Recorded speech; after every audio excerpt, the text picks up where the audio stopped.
Al-Fatihah ila hadrati habibina sayyidina Muhammad sallallahu ila ruhi abihi wa ikhwatihi minal anbiya muslimin sallallahu alaihi wasallam alaihim majsuma ila ruhi alikul wa sahabahu wal qarabah wa tabi'in wa tabi'in wa tabi'in bismillah summa ila arwahil arba'atil aimatil mustahidin wa muqallidihim fid din wal ulamil amilin wal fuqaha mudisin wal sadatis sufiyatil muhaqqiqin wa tabi'in bismillah khususnya lil musannif fi hadzal kitab wa sulil furu'ihim annallaha ta'ala yatabassahum birahmatihi wa firah wa ya'idum barakatihim musliman wa rimulumihim wa nafahatihim fid dini wad dunya wal akhirah wa yahtimu lana bil husna wa huwa radin anna fi khairin wa lutfin wa afiyah wa ila hadratin nabi Muhammadin sallallahu alaihi wasallam al-Fatihah. A'udzu billahi minasyaitonir rajim. Bismillahirrahmanirrahim. Alhamdulillahirrahmanirrahim. Maliki yaumiddin. Iyyaka na'budu wa iyyaka nasta'in ihdinas siratal mustaqim. Siratal ladzina an'amta 'alaihim ghairil maghdubi 'alaihim waladdallin. Amin. Assalamualaikum warahmatullahi wabarakatuh. Bismillahirrahmanirrahim. Alhamdulillahirabbil alamin. Wa bihi nasta'in ala umurid dunya waddin. Wassalatu wassalamu ala asyrafil anbiya'i wal mursalin sayyidina wa nabiyyina Muhammadin wa ala alihi wa sahbihi ajma'in. Qala al-musannif rahimahullah ta'ala wa nafa'ana bihi wa bi ulumihi fid dharaini amin. Wa akmaluhu lirrajuli salasu lafaifa. Dan yang paling sempurnanya kain kapan untuk laki-laki itu adalah 3 helai kain. 3 helai itu yang paling afdol. Itulah yang akan kita bawa nanti ke dalam kubur. Adapun selain itu tidak dibawa. Bagaimanapun banyak duitnya, bagaimanapun besar rumahnya, bagaimanapun mewah mobilnya, bagaimanapun cantik istrinya dan sebagainya dan seterusnya, itu semua tidak akan masuk ke dalam liang lahat. Yang masuk hanyalah badan kita yang dibungkus dengan kain kafan. Yang akan masuk ke sana, yang akan ikut serta dengan kita, tiada lain dan tiada bukan adalah amal kita.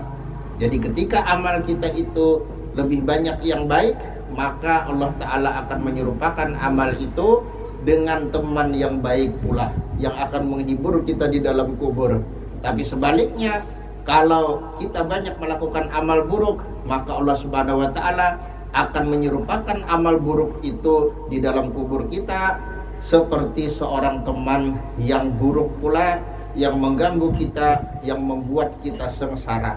Jadi inilah perbandingannya. Artinya apa yang terjadi di kubur itu akan jauh berbeda dengan apa yang terjadi di dunia.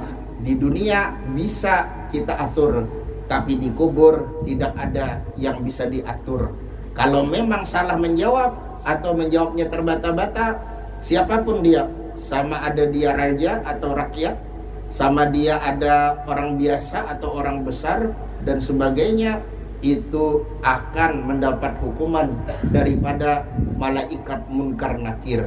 Mudah-mudahan kita termasuk daripada orang yang selamat daripada hukuman atau siksaan malaikat munkar nakir. Amin ya rabbal alamin. Nah, kemudian melanjutkan daripada kajian yang kemarin, yaitu beberapa langkah yang berkenaan dengan memandikan mayit. Karena boleh jadi suatu saat kita akan memandikan mayit. Memang kalau secara teorinya, maksudnya selama air merata ke seluruh tubuh, sebagaimana ketika seseorang mandi wajib. Nah, mana yang wajib dibasuh ketika hidup dalam mandi wajibnya, maka ketika mati pun juga wajib dibasuh seperti yang diterangkan kemarin-kemarin. Jadi tidak boleh ada setitik pun daripada tubuh kita, permukaan tubuh kita yang tidak tersentuh oleh air. Dan air itu adalah air yang mutlak. Nah, intinya kan seperti itu. Nah, kemudian ada kaifiat yang terabdol, kaifiat yang diamalkan oleh para salafus saleh sampai turun-temurun, sampai di masa sekarang.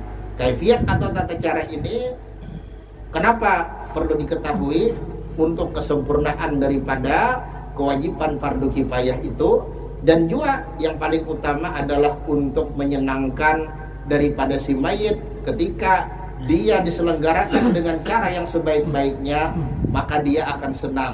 Alhamdulillah, aku dimandikan dengan cara yang sebaik-baiknya.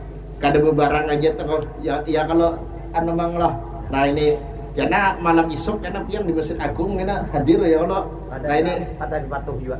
Nah ini kada isuk ada tablik akbar ya Allah umum aja kan ya Allah. Ya. Nah kalau misalnya pian ada hadir wah mantap benar tuh di muka karena pian. Nggih. Nggih karena ulun kenalakan nih ulama dari Sudan. Nah ya Allah ada yang ngamparan. Nggih. Ulama dari Sudan. Nah jadi bagi yang isuk kada hauran kan malam Isya, nah insyaallah akan digelar tablik akbar di Masjid Miftahul Ihsan, nah Banjarmasin, Masjid Agung. Ya insyaallah penceramahnya dari Hadramaut yaitu Habib Soleh bin Yahya Maulad Dawilah. Nah insyaallah seperti itu. Nah jadi kalau misalnya kada hauran, nah termasuk nih khususon, nah Ustadz Udin atau Syekh Udin ya kalau karena gampang aja bila ada orang Betah pun siapa nih jolon ulama Sudan ini. Cuma sidin lawas begana di Kuwin. Nah, ya kalau lawas begana di Kuwin. Nah, kira-kira orang percaya aja ya kalau lah kada betah abang. Nah, bisa rame ini orang yang menciumi tangan ya kalau. Kalau menyangka apa? Sahabat Tommy itu kan gitu. Bon, Sahabat Tommy itu anak-anak. Iyalah. Amun pian berserban kira-kira ada yang mengirim ke muka. Nah, ini ada mega mana ojek. Oh, ini. Wah, ini perlu pengawalan nih ya kalau nah bisa aja nih Pak Pak Murjani sama nih. Nah, amun sidin kada hauran bisa nih karena membayi imbai karena ke sana ya kalau. Nah, ya kalau kawal aja. Jadi Sudan ini lain Sungai Danau lah, Sudan ini terkenal para ulamanya banyak yang merupakan pengamal thariqah. Nah, jadi macam-macam thariqah di sana. Nah, tapi yang paling ganal di Sudan itu adalah thariqah Samaniyah. Karena Syekh Saman itu punya murid. Nah, di antaranya ada beberapa orang Sudan. Yang paling terkenal di antara murid-murid yang dari Sudan itu adalah Syekh Muhammad Thayyib bin Bashir. Nah, itu yang menyebarkan thariqah Samaniyah di Sudan sampai menjadi thariqah yang paling ganal di Sudan. Nah, siapa tahu karena sidin hadir ya kalau banyak orang datangan hendak mengambil ijazah thariqah aja nelon baiat ya kalau nah ini kada tahu ya kalau istilahnya nih. Nah, jadi kalau ada waktu ya silahkan ya singgahkan untuk hari isuk, malam isuk, yaitu sudah sholat Isya malam Jumat bertempat di ruang induk Masjid Agung. Masjid Agung Miftahul Ihsan. Nah, kemudian kita lanjutkan. Jadi kemarin itu ada beberapa langkah yang perlu diambil untuk mencapai kesempurnaan daripada memandikan mayit. Maksudnya itu supaya mayit ini senang. Karena mayit ini seperti yang digambarkan dalam beberapa hadis, dia akan menyadari siapa-siapa yang memandikannya, siapa-siapa yang mengangkatnya, yang mengapankannya, yang menyolatkannya dan sebagainya, dia akan menyadari itu semua. Nah, jadi kalau yang memandikannya misalnya anaknya, kemudian anaknya ini memandikan dengan baik, dengan bagus, maka himung si mayit ini, alhamdulillah anakku istilahnya menyelenggarakan dengan sebaik-baiknya. Nah, senang.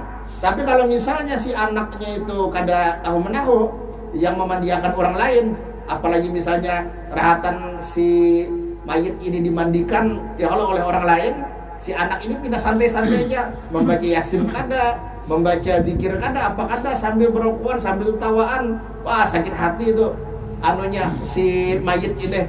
Wah, istilahnya nih ini anak nang durhaka ya kalau istilahnya nih.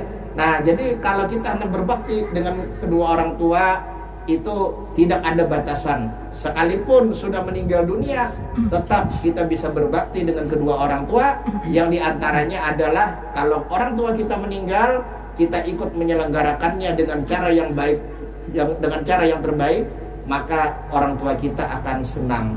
Nah, kemudian juga misalnya sesudah dikuburkan, nah kita pun juga rajin bersedekah yang pahalanya diniatkan untuk orang tua kita. Rajin membaca Al-Quran, rajin membaca zikir, khususnya tahlil yang pahalanya diniatkan untuk kedua orang tua kita. Maka itu adalah termasuk daripada cara berbakti kepada orang tua ketika mereka sudah meninggal dunia. Nah, kemudian yang paling utama adalah cara berbakti kepada kedua orang tua itu dengan kita memperbanyak berbuat kebaikan dan berusaha menjauhi daripada perbuatan-perbuatan buruk. Kenapa? Seperti yang telah disebutkan kemarin-kemarin, bahwasanya orang-orang yang sudah meninggal itu akan dikabarkan oleh para malaikat tentang kelakuan atau perilaku anak-anaknya yang ditinggalkannya di dunia. Kalau anak-anaknya banyak melakukan kebaikan, maka sampai kepada si mayit itu pun senang, alhamdulillah anakku banyak melakukan kebaikan. Tapi sebaliknya, kalau anak-anaknya itu mabuk, anak-anaknya itu menghisap sabu, anak-anaknya misalnya berzina dan lain-lain, maka sakit hati luar biasa. Jadi bukan sakit hati, bukan menderita gara-gara pukulan munkar nakir saja. Penderitaan di akhirat itu, penderitaan di kubur itu, kadang juga penderitaan gara-gara kelakuan si anak. Maksudnya sakit hati. Nah intinya bukan penderitaan secara fisik. Mungkin orang ini adalah orang yang soleh dan mungkin dia tidak lalai di dalam mendidik anak-anaknya, tapi ternyata anak-anaknya itu sudah ditakdirkan oleh Allah seperti Kan'an yang durhaka kepada Nabi Nuh. Nah sehingga apa? Sehingga sekalipun si orang tua ini bebas dari siksa kubur karena kesolehannya, karena juga mengamalkan daripada ajaran agama, yaitu mendidik anak-anaknya, cuma anak-anaknya yang bandel, maka tetap si orang tua ini tersiksa. Tapi bukan fisiknya yang tersiksa, melainkan hatinya. Kasihan, hatinya sakit hati. Anakku nang kini kalinya, kini si anu tuh, ini si anu tuh. Nah ini kalau kita hendak berbakti, kita berusaha lah agar yang sampai kepada orang tua kita itu adalah berita-berita yang baik, berita-berita yang bagus, berita-berita yang tidak menyakiti hati mereka di alam barzakh. Nah ini apalagi misalnya jadi perampok istilahnya nih, atau jadi koruptor ya, kalau lah memakan duit masyarakat, memakan duit rakyat, memakan duit negara. Nah itu alahan pada rampok. Kalau rampok kan nih paling sepeda motor ya Allah hilang. Nah atau ayam misalnya nih, nah itu murah banar ya, kalau lah ayam paling berapa ratus ribu. Tapi kalau koruptor itu, nah itu adalah naudzubillah min dzalik, mereka adalah orang yang paling pantas untuk mendapatkan siksa dari Allah Ta'ala kalau mereka tidak bertobat dan tidak mengembalikan daripada uang rampokannya itu kepada negara, kepada rakyat. Nah kemudian kita lanjutkan. Nah jadi kemarin ada beberapa langkah. Nah rasanya sudah sampai kepada langkah yang ke-6. Sudah sampai kepada langkah yang ke-6. Yang kelima. Jadi kita lanjutkan yang ke-6. Tapi diulang sedikit karena masalah. Langkah yang pertama ini secara ringkas. Jadi kalau mayit itu sudah dibersihkan, maksudnya sudah tidak ada lagi pakaiannya, sudah dicopot, dilepas, termasuk misalnya yang sakit ini kan biasanya yang tua-tua sakit pakai pempes, dilepas semuanya. Nah semuanya tidak ada lagi kecuali ditutup dengan kain yang ibaratnya yang mudah untuk dilepas juga, yang tidak berat kan seperti itu. Nah lalu mayit itu pun juga ditaruh dalam keadaan tertutup di atas tempat pemandian dengan cara yang lembut, jangan membahampas, kasihan mayit kan bahampas. Nah ini dasar kalau tahu dibasah pemandiannya ya kalau lah, tapi kan didapang kira-kira. Nah ditelantangakan. Nah kemudian kalau kawa ini yang paling abdol, wajah dan telapak kakinya dihadapkan ke kiblat dengan cara kepala ini ditaruh di bawahnya sesuatu seperti bebantalan.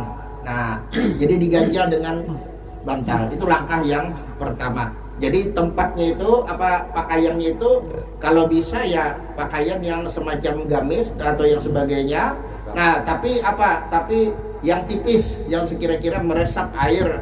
Nah artinya air itu tembus ke kulitnya. Jangan yang larang-larang.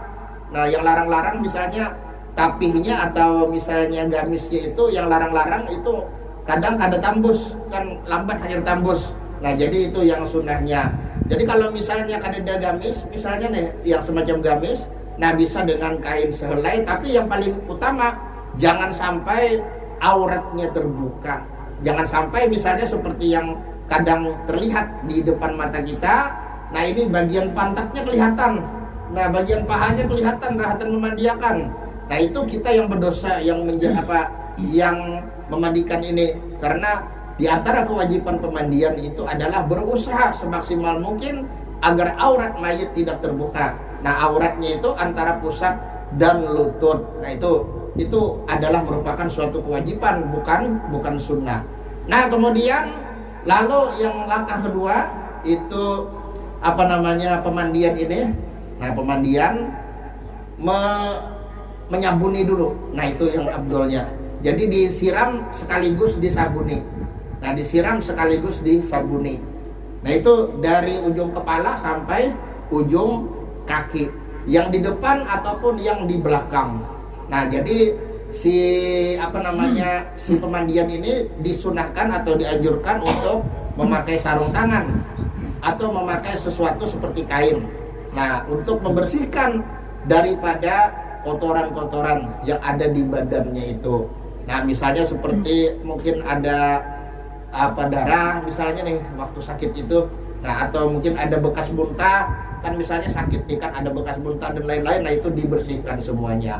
Nah, ini langkah yang berikutnya, langkah ketiga itu adalah didudukkan sedikit. Nah, yang sekira-kira Yang sekira-kira punggungnya ini, nah disandang, ditahan oleh lutut dan paha pemandiannya. Nah kemudian kepalanya ditahan oleh tangan kanan pemandiannya ini. Nah adapun tangan kiri berusaha menggosok-gosok. Nah tapi jangan terlalu maksudnya itu jangan terlalu rancak, begemet aja tapi gencang. Nah tapi jangan juga gencang banar kan, artinya kayak orang berurutan tuh. Tujuannya apa? Tujuannya supaya yang di dalam perut ini keluaran. Nah jadi supaya yang di dalam perut ini keluaran, tunggal dikitan.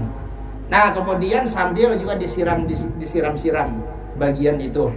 Nah itu jadi sambil diurut kemudian disiram-siram daripada bagian kemaluannya. Nah kemudian hanyar dirabahkan lagi, didudukkan sedikit, lalu dirabahkan lagi. Nah lalu ibaratnya ini langkah yang keempat, langkah memiradui. Memiradui ini maksudnya bujur-bujur mengistinjai. Nah jadi bagian depan dan belakang kalau misalnya ada keluar air kencing kan istilahnya nih keciuman aja. Nah itu disiram-siram dengan air. Nah sekira-kira sudah hilang, tidak ada lagi tercium bau kencing, tidak ada lagi airnya, dan sifatnya yang tiga yaitu bau, rasa, dan warna. Nah begitu juga yang tangan kiri tadi, ambil lagi misalnya sarung yang baru atau misalnya kain yang baru untuk untuk memeriksa, memiradui jurang itu daripada lubang dubur. Nah itu diantara ciri orang mati, kalau ditusuk lubang duburnya itu kadada kapitan. Kalau ada mengapit, nah itu berarti masih hidup. Nah kalau ada mengapit, nah itu berarti memang sudah mati. Nah intinya kayak itu. Di antara cara untuk mengetahui bahwa orang ini apakah masih hidup ataukah sudah innalillah, kan seperti itu.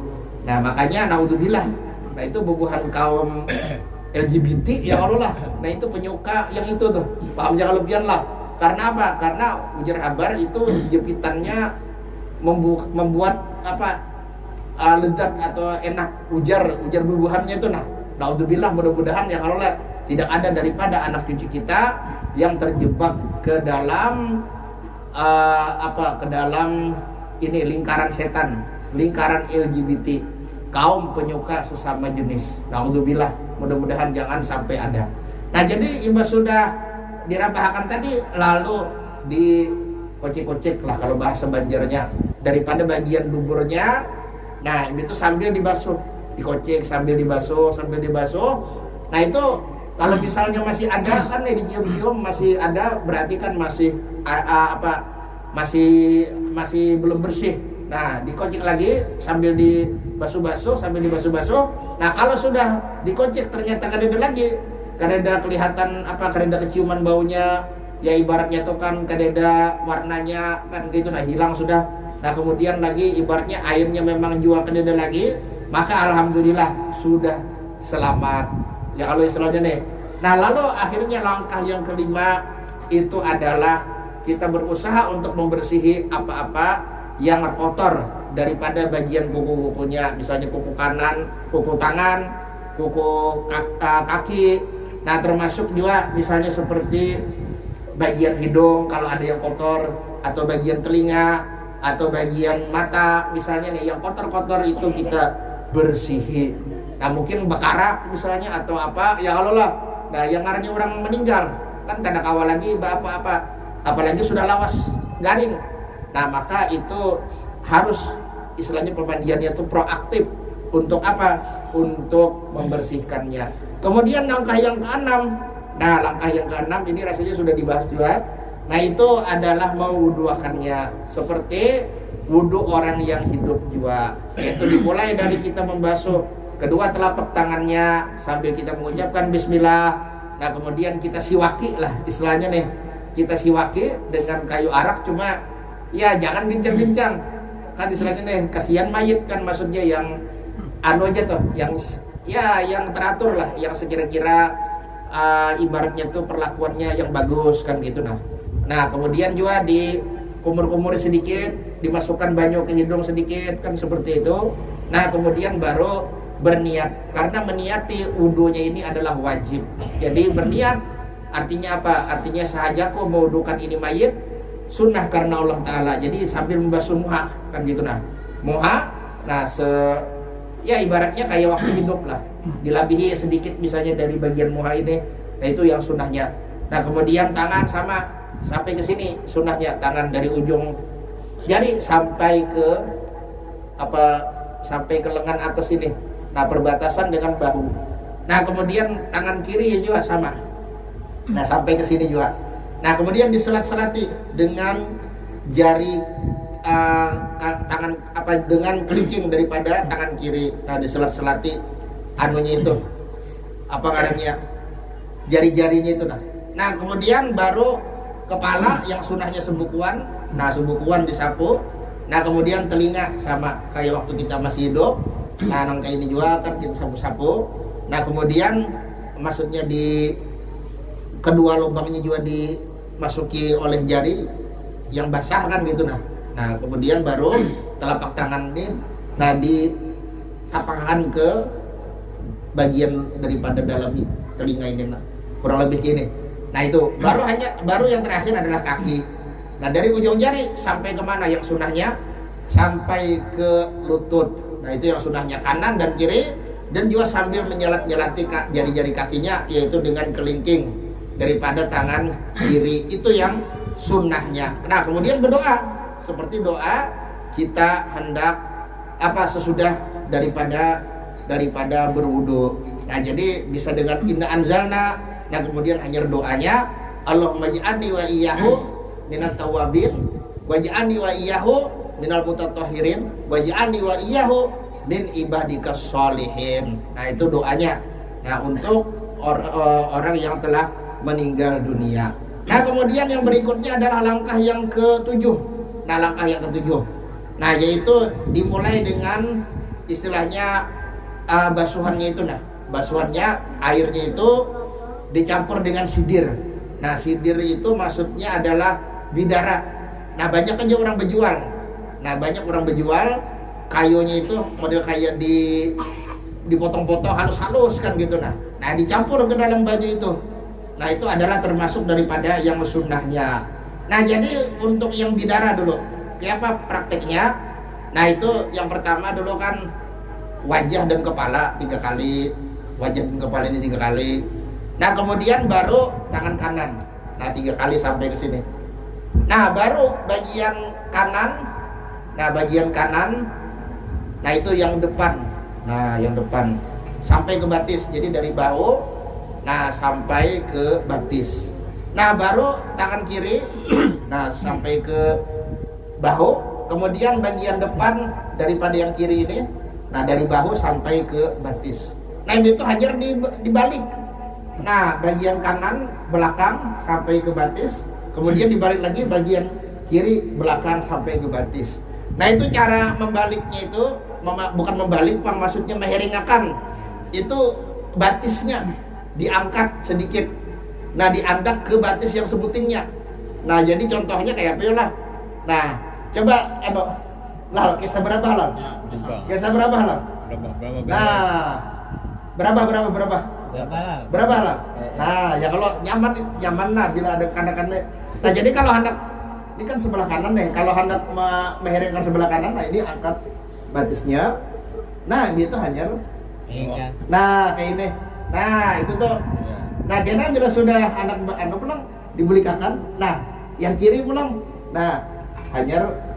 Nah, ini. Nah, itu tuh. Nah, itu cara meheringakannya.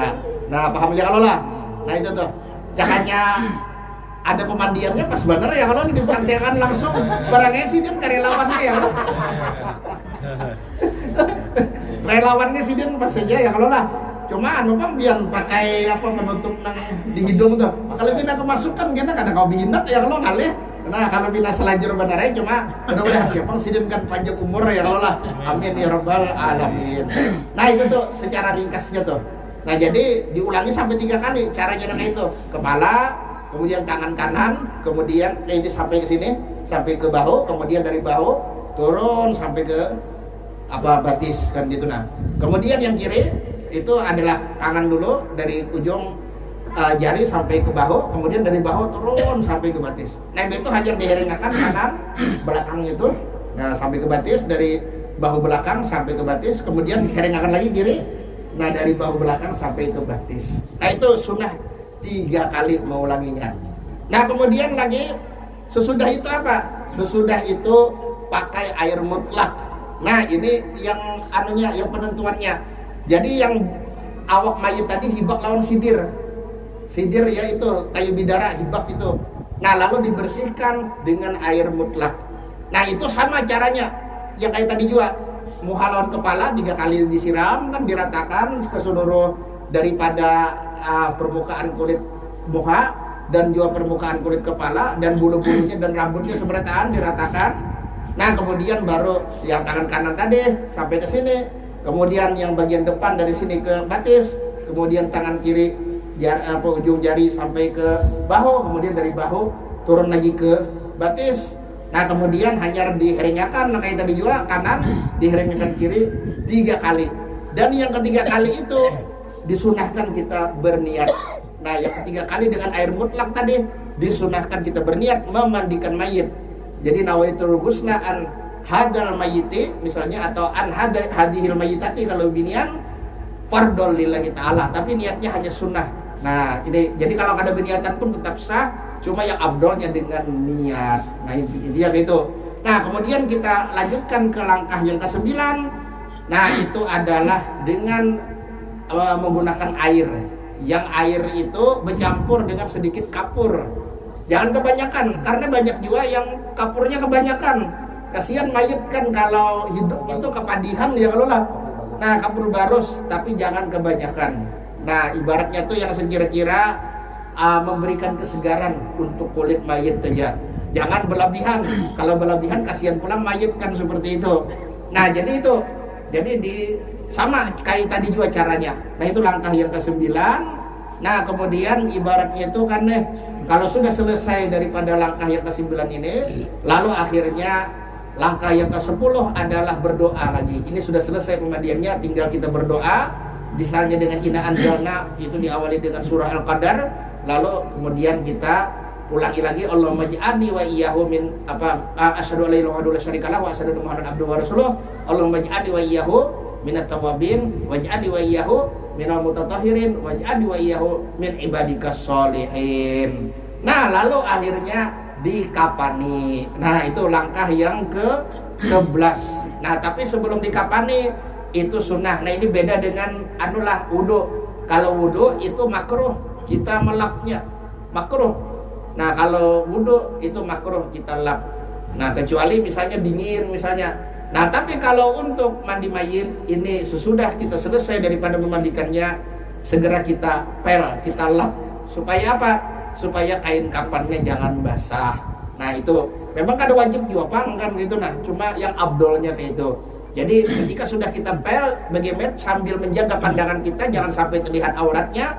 Nah, kemudian karing sudah misalnya nih kita gantilah anunya penutupnya itu kain penutupnya dengan yang karing. Nah, kita pel ya kalau istilahnya nih.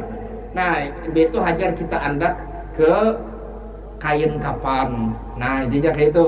Nah, jadi kain kapannya pun juga ada anunya nih, ada aturan mainnya ya kalau lah. Nah, cuma insya Allah lah mungkin pada pertemuan yang akan datang kayak apa cara mengkapani yang abdolnya yang dikerjakan oleh para ulama, para fuqaha turun temurun. Nah, itu diantaranya ya tadi pakai kapas kan gitu. Nah, lalu di mana-mana aja ada kapasnya. Nah, insya Allah akan kita bahas pada pertemuan yang akan datang karena sebentar lagi ini Isya ya Allah lah.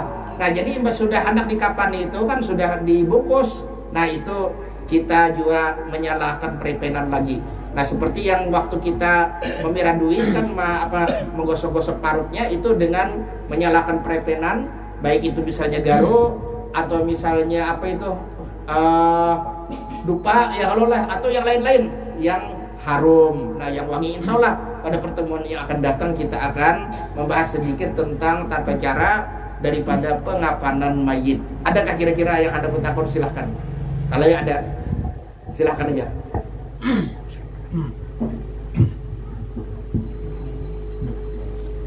Adakah pertanyaan? Jelas saja kah? Assalamualaikum warahmatullahi wabarakatuh. Waalaikumsalam warahmatullahi wabarakatuh. Kalau orang mati tenggelam tuh dimandikan nggak? Apa harus dimandikan nggak? Bon? Kalau orang mati tenggelam tuh? Oh iya. Gitu aja gitu. Assalamualaikum warahmatullahi wabarakatuh. Waalaikumsalam warahmatullahi wabarakatuh. Nggih, kalau mati tenggelam tetap dimandikan kan gitu nah. Jadi sekalipun sudah basah ya Allah lah istilahnya nih dengan banyu kan istilahnya tetap itu wajib hukumnya dimandikan. Nah, cuma masalah kalau seandainya yang memandikan ini adalah jin misalnya, apakah sah atau kada? Nah, itu ada perbedaan pendapat di kalangan ulama. Nah, ada yang mengatakan sah, ada yang mengatakan kada sah. Kalau Syekh Romli, kalau kada salah itu Syekh Romli yang mengatakan sah, sedangkan menurut Syekh Ibnu Hajar itu tidak sah kalau yang mengerjakannya adalah jin. Nah, jadi harus dikerjakan oleh orang yang mukallaf lah. Nah, maksudnya manusia itu tidak ada perselisihan. Yang ada perselisihan kalau jin yang menggawinya. Paham ya Allah. Nah, adapun kalau misalnya kada dena menggawi, maka itu harus digawi pemandiannya itu sekalipun matinya mati tenggelam, mati dalam keadaan basah kuyup. Nah, tetap itu dimandikan. Nah, paham ya Allah, intinya itu nah. Tetap ada kewajiban untuk memandikan. Nah, adapun kalau misalnya kada ditemukan lagi kan ya Allah istilahnya deh. Nah, maka ya sudah kan ya tawakalannya kan gitu nah. Kayak orang yang ngarannya kecelakaan pesawat ya Allah istilahnya nih. Nah, kecelakaan pesawat dan sebagainya. Nah, apakah itu bisa disolatkan, sholat gaib dan seterusnya? Nah, itu memang ada kontroversi, ada khilaf, ada perbedaan pendapat di kalangan para ulama. Ada yang mengatakan tidak perlu lagi disolatkan. Nah, intinya seperti itu. Nah, maksudnya sholat gaib nih. Ada yang mengatakan boleh disolatkan sholat gaib untuk mereka yang tenggelam. Nah, untuk mereka yang misalnya kecelakaan pesawat yang bisa dipastikan lah oleh pihak yang berwenang bahwa penumpangnya itu kemungkinan besar sudah wafat atau sudah meninggal dunia. Nah, jadi ada khilaf di kalangan para ulama tentang sholat gaib terhadap orang yang hilang tenggelam itu. Nah, entah karena pesawat, kecelakaan pesawat atau yang lainnya. Jadi kalau tetamu Bang tetap dimandikan. Nah, kayak siapa itu? Anaknya Ridwan Kamil ya Allah lah. Nah, jadi kalau sudah tetamu tetap wajib dimandikan. Intinya kayak itu. Nah, intinya gitu tuh. Oke. Ada nggak lagi kira-kira pertanyaan? Kalau ada lagi pertanyaan, biasanya uang batato, uang meninggal biasanya kawai mandi. Nah, untuk ya tamu lah biasanya uang mandi. Mau jadi pindah batato dari sini. Ada langsung kali bungkus. Sikat Oke. Nah, jadi apa karena nih masalah tato ini memang kalau bisa dihapus wajib dihapus kan gitu nah. Nah, intinya gitu. Masalah tato kalau memang bisa dihapus, wajib dihapus. Maksudnya dihapus tanpa membawa mudarat. Nah, adapun kalau misalnya bisa dihapus tapi membawa mudarat, misalnya nih, maulah misalnya penyakit nang hanyar, ya kalau lah ibaratnya tuh kan kalau berpaksaan, maka ini sudah menyatu kan antara tintahnya tuh, nah nilainya kan orang tuh lawan kulit itu. Kalau berpaksaan ini bisa luka, pendarahan dan sebagainya, bahkan bisa infeksi kan gitu, nah bisa kematian, maka itu sudah dimaafkan. Jadi tergantung daripada situasi dan kondisinya.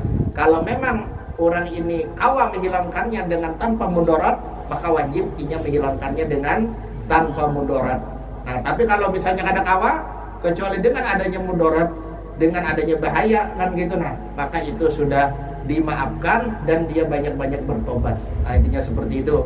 Jadi dimaafkan kalau karena kawan dihilangkan, kecuali dengan adanya mudarat atau adanya bahaya kan seperti itu. Nah, paham jelema lah. Nggih. Ada dalam penada bertakun. Oh, nggih. Pas saja tuh ada apa tuh? Bertakun guru. Nggih. Assalamualaikum warahmatullahi wabarakatuh. Waalaikumsalam warahmatullahi wabarakatuh. Maaf gurulah di luar tema.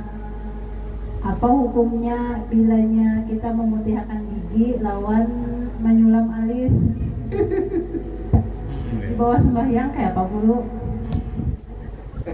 Ya itu jawabannya. Nggih. Kalau gigi itu memang kada termasuk dari yang wajib dibasuh kan gitu, nah waktu berwudu.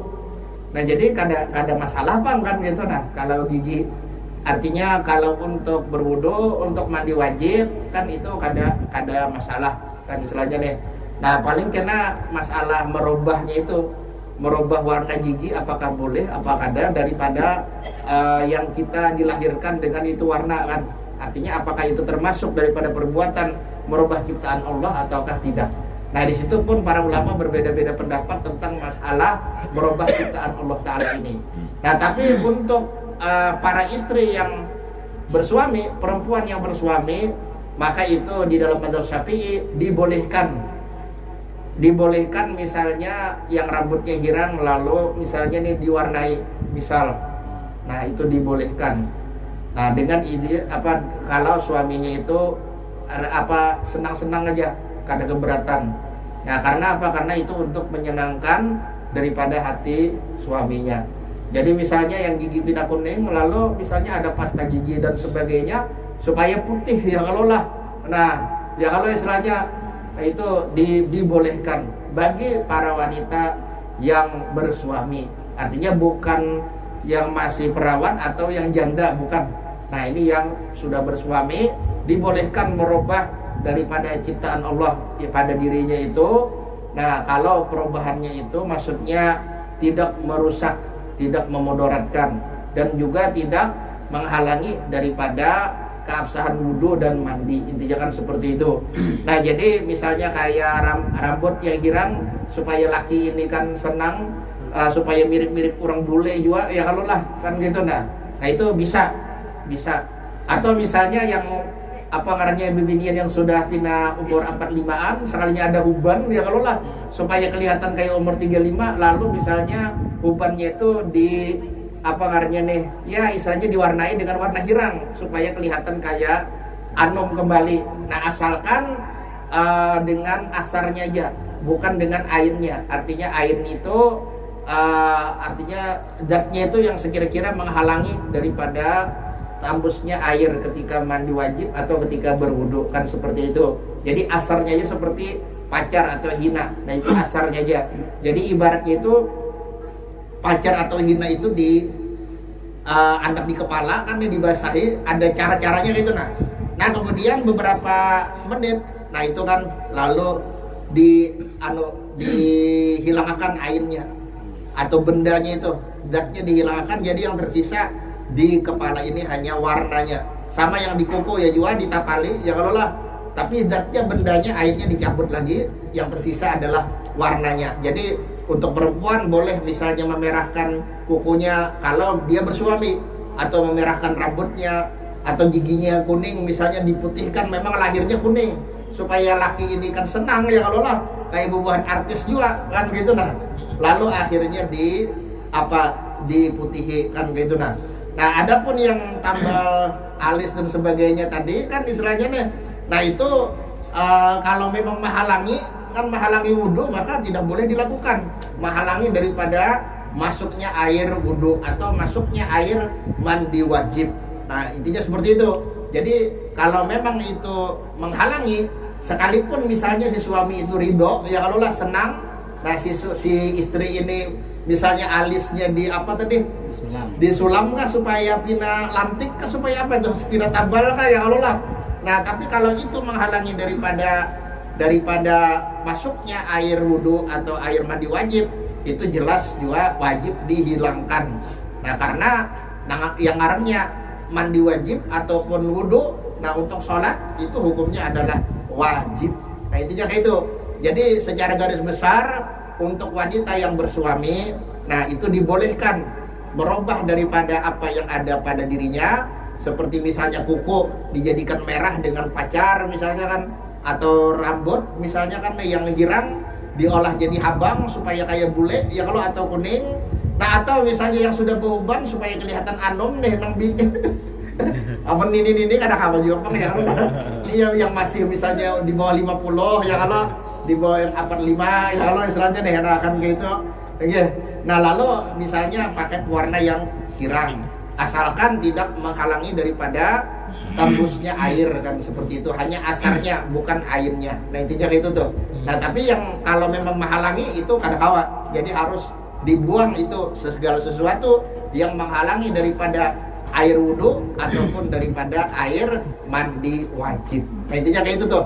Jadi dilihat daripada sikonnya. Nah kayak itu tuh. Adakah lagi kira-kira pertanyaan, silahkan. Saya puting-puting kalau lagi, karena ini sudah tiba waktu Isya. Nah cuma kan karena di masjid kita ini kan ada pengajian juga, jadi masih belum juga kira-kira tuh ya kalau istilahnya nih kayak kita juga. Tapi kira-kira ada 2 menit lagi itu bisa adzan. Silakan mungkin sekali lagi sebuting-buting pertanyaan, silakan. Kalau ada pertanyaan gak ada apa-apa, asal pertanyaan yang anu aja ya, kalau lah amun pertanyaan yang maaf ibu-ibu lah ada juga kan deh, kayak apa aja caranya aja supaya abahnya nih kada kelain hati lagi aja. Nah julun tuh kada tahu tuh urusannya julun lah aja. Nah ya kalau istilahnya nih, nah itu kada masuk dalam pembahasan ya kalau lah. Oke, ada lagi kira-kira pertanyaan, silakan. Nah mungkin ada lagi, jangan ulun tutup ya kalau. Nah ulun tutup, kalau misalnya ada salah dan khilaf ulun mohon maaf ya, kita berdoa bersama, mudah-mudahan Allah Subhanahu wa taala senantiasa memberikan kesehatan dan keafiatan kepada kita, sehingga kita bisa beribadah dengan mudah, dengan lancar, bisa menuntut ilmu juga, bisa mengamalkannya, dan juga mudah-mudahan Allah Subhanahu wa taala memberikan kita istiqomah di dalam menuntut ilmu dan di dalam mengamalkannya dengan niat semata-mata mengharap perjumpaan dengannya di surga nanti. Dan mudah-mudahan Allah Subhanahu wa taala memasukkan kita semua ke dalam surga tanpa hisab atau dengan hisab yang mudah bersama baginda Rasulullah SAW dan segenap orang-orang yang diridai oleh Allah Subhanahu wa taala. Sekali lagi kalau ada salah dan khilaf ulun mohon maaf. Ala hadihin niyah wa ala mana wa salafna sholih wa ala kulli niyatin sholihah wa ila hadratin Nabi sallallahu alaihi wasallam. Al-Fatihah. A'udzubillahi minasyaitonir rajim. Bismillahirrahmanirrahim. Rabbil alamin arrahmanir rahim maliki yaumiddin. Iyyaka na'budu wa iyyaka nasta'in. Shiratal mustaqim. Shiratal ladzina an'amta 'alaihim ghairil maghdubi 'alaihim waladdallin. Amin. Amin ya Allah. Bismillahirrahmanirrahim. Alhamdulillahirabbil alamin wassalatu wassalamu ala asyrafil anbiya'i wal mursalin sayyidina wa nabiyina Muhammadin wa ala alihi wa sahbihi ajma'in.